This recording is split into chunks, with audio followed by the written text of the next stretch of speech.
نماز حاجت کی دعا۔ حضرت عبداللہ ابن اوفا رضی اللہ تعالیٰ عنہ سے روایت ہے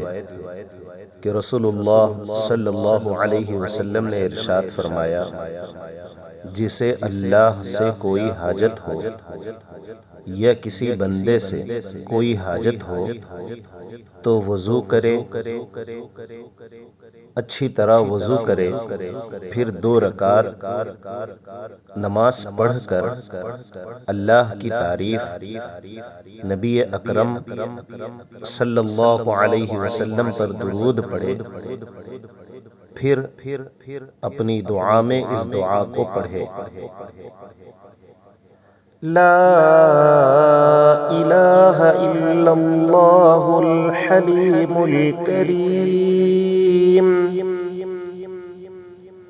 سبحان اللہ رب العرش العظیم،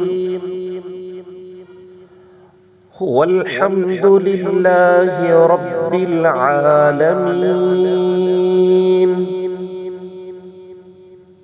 أسألك موجبات رحمتك وعزائم مغفرتك والغنيمة من كل بر والسلامة من كل إثم، لا تدع لي ذنبا إلا غفرته ولا هما إلا فرجته ولا حاجة هي لك رضا إلا قضيتها يا أرحم الراحمين.